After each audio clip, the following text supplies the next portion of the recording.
Watch. Bridgerton, Euphoria. So long, Love is Blind. Hello, The Ultimatum. In its continued pursuit to completely take over our social media feeds and spare time, Netflix is here with your next reality dating obsession, Netflix's latest reality dating series, The Ultimatum. And if you thought the stakes were high on Love is Blind, just wait until you binge the series that asks couples to, as the streaming giant put it, commit to marriage, or move on over the course of 8 weeks. But how are these pairs able to make that decision? Oh, you know. The each will choose a new potential partner from one of the other couples to get a glimpse at a different potential future. A drastic measure, to be sure, but also a fantastically dramatic one, with The Ultimatum landing in the #1 spot in Netflix's top 10 shows in the US. Just 2 days after its April 6 release.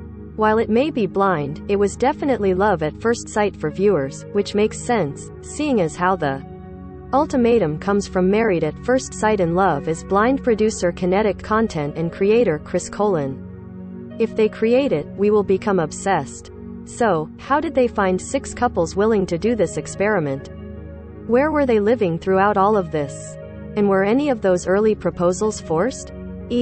News was able to get Chris Colin to spill all the tea from his silver goblet.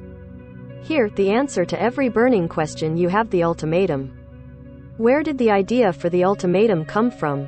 The short answer: Chris Colin, the Kinetic Content CEO responsible for Love is Blind, Married at First Sight and now The Ultimatum, is just super into reality dating series. We love the relationship space, Colin told E! News. The idea that these shows are really relatable and really compelling and very real beyond whatever happens in the show, all of that is very attractive about producing in this genre. Now for the long answer. Sure, the concept may sound extreme. For 3 weeks, you and your significant other will each live with someone else from another pairing to get a glimpse at married life, before moving back in together for the final portion of filming, but it is actually an all too relatable situation for many viewers facing the big C, commitment. Look, an ultimatum is a very relatable thing, and the situation that the couples find themselves in is very relatable, Colin explained.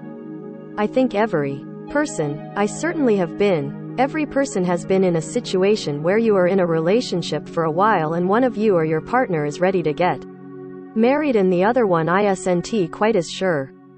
I was the one who wasn't quite as sure.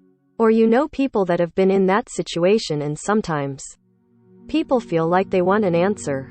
The experiment forces the hesitant partner to evaluate their excuses for putting off marriage, Colin continued, saying that, at the end of the day, it's about, am I willing to commit to you for the rest of my life?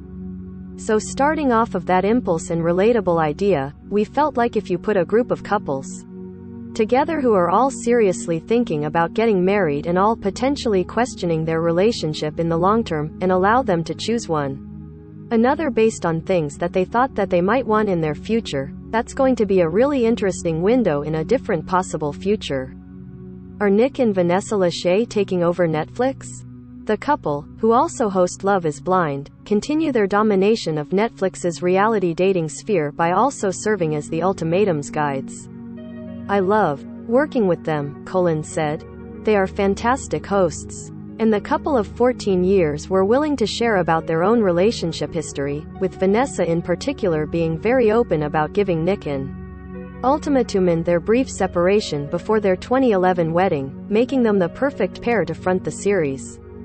They are very intuitive, and they are also very empathetic and willing to share and want the best for the couples, Colin shared.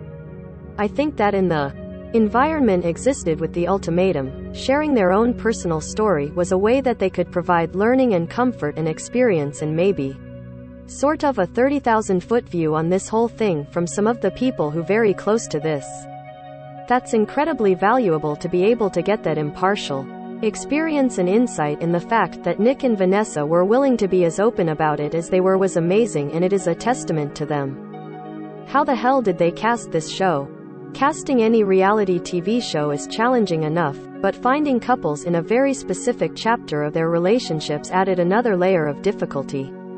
But, before finding their cast members, first things first, production has to narrow in on a location. ultimately picking Austin, Texas, because it sounded cool and was a great city, Colin said.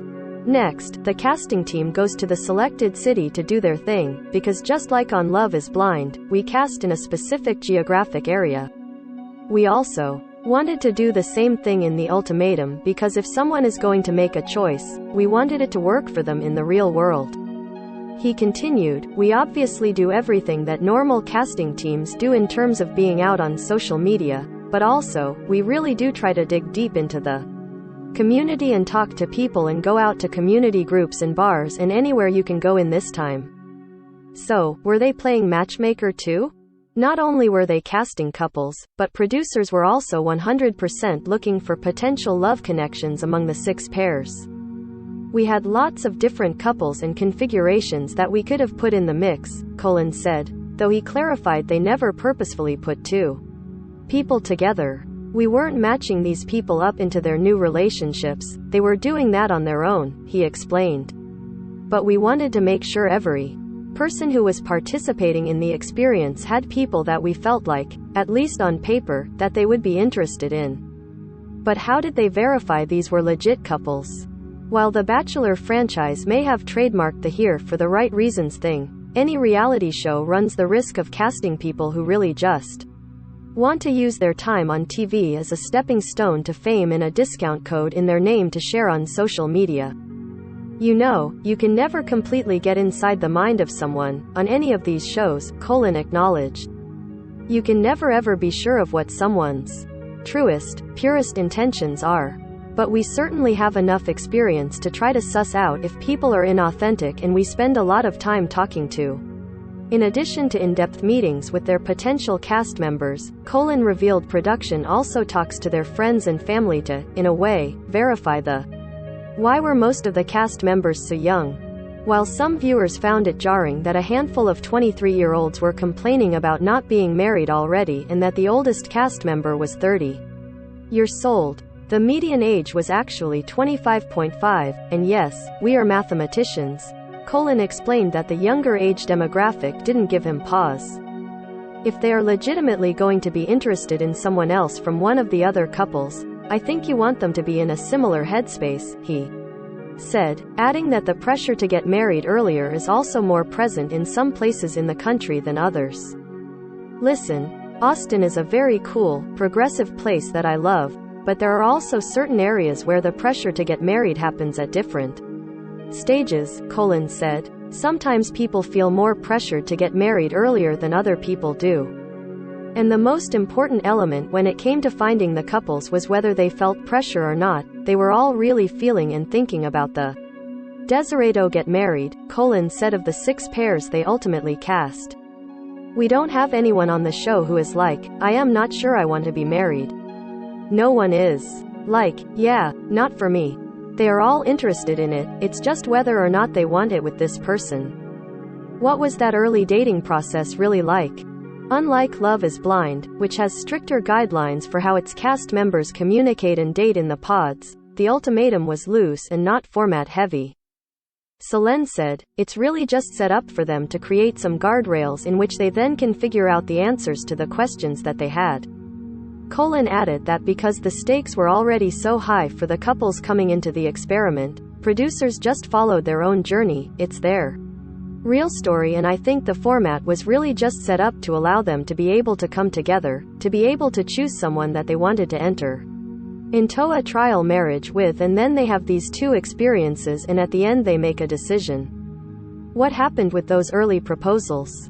Were you surprised when not 1, but 2 couples got engaged during the choice dinner, choosing not to continue the process? Yeah, so was production, with Solenn admitting, that was a crazy night. I don't think anybody expected that any of that was going to happen. That was not the intention going into this. The intention going into this is the experience. The ultimatum comes to terms at the end of the experience. That's when you are going to make the decision. But that does not mean Colin wasn't okay with the double proposal going down, saying the couples were never told what they could or couldn't do. We didn't want to legislate for anyone that you can or can't do this at any particular time, he stressed. The truth is that you come in as a couple and I personally say this to them at the beginning of the process: I do not care how they leave. I am not biased to whether or not they decide to marry their first partner or they choose someone else or end up by themselves. The thing that I care about a lot is that they each make the right decision for themselves. That's all I really care about. Where did the couples live? During their trial marriages, the 4 pairs lived in apartments that were similar to corporate housing rather than moving into any of the cast members. We just wanted to provide them with a neutral space because it would be weird, Colin explained. Some of the couples lived together coming in and some didn't, so it was just cleaner if we did what we did, which was provide them with a neutral place where you can get a fresh start at this trial marriage. Without the baggage of, like, oh that is your EXS whatever? How often were cameras rolling? While they may move into apartments that make production easier for the camera crews, the cast members are still living their normal lives in terms of working, going out and having access to their phones. These shows that take place in the real world and with real stakes and real consequences, I think often it is really a positive benefit to allow them to continue their real life, and that means we are not filming with them 24/7 and we are not keeping them in a bubble and we are allowing them to do their thing. Selene said, because when they are doing that it really helps them to make a real decision that is right for them. What really happened on Zay and Colby's night out? The double-edged sword of not filming all the time, however, is not getting footage of something that becomes an integral storyline, like the he said he said back and forth between the 2 men about whether or not Zay convinced a woman in a bar to kiss Colby or Colby chose to do that on his own. Would I have loved to have a camera there? Is it true that Zay was trying to get her go up and make out with Colby, or was it true that Colby was just dawing it? Colin said, as much as you would want it to be that, I think it is just as interesting that we don't. Sometimes I've been on shows where you are like, if it didn't happen on camera it doesn't exist on the show, but that's not the kind of show we want to produce. We want to own the reality of their. Why did the cast get to hang out so much? It was something they chose to do on their own. Colin confirmed of the many casual hangouts, including meetups between couples and a cast trip to a winery viewers saw go down. If you are familiar with Austin, we were right near downtown where a lot of the bars and restaurants are, and so we had a cast, some of whom had jobs where they work in bars or restaurants, and some of them were like, oh my god, we just want to go hang out, Colin continued. We don't police people. If you're going to do that, you're going to do that. It became a conversation. And you see with Ray and Zay at the end, when he stayed out until 8 a.m., if you are really talking about getting married, is that really how you want your relationship to go? Maybe not. How did production handle Zay and Ray's fight? In episodes 7 and 8, Zay and Ray got into a fight after he went out with his friends and didn't come home until 8 a.m., ignoring Ray's attempts to contact him all night. The altercation ended with Ray getting physical with Zay, though the scene was not shown and Ray immediately expressing remorse for her. We obviously have cameras in the units and we have people monitoring them all the time. We have given each of the cast members immediate access and support and encouragement and ability to get in touch with us at any time, Colin said of how producers handled the situation. In that particular situation, where she goes out into the hall, there was a producer out there in the hall, because we are all in the same building, and she oversaw. Colin continued, Ray felt bad about it. Obviously if it was in a really bad or dangerous place, we would have stepped in. To Zay's credit, he did not respond in that manner. Is it right what she did? Absolutely not. Does she admit that it wasn't right?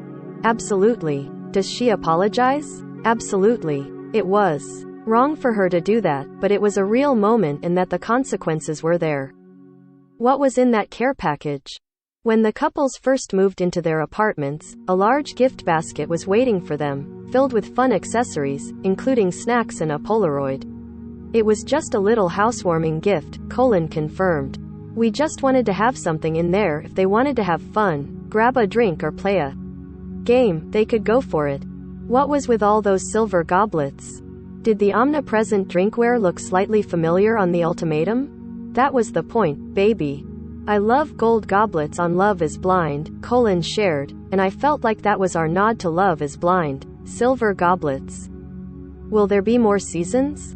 Relax and take a big sip from your silver goblet, because The Ultimatum has already been renewed for a second season, which will feature all queer, mostly female, couples. I love shows about love shows about relationships and what makes people tick in relationships, and strive to be as representative of every kind of story that we can tell when it comes to love, Collins said. And so to be able to be representative of multiple perspectives and identities and experiences is something I am really excited about doing. The Ultimatum finale and reunion drops Wednesday, April 13th on Netflix.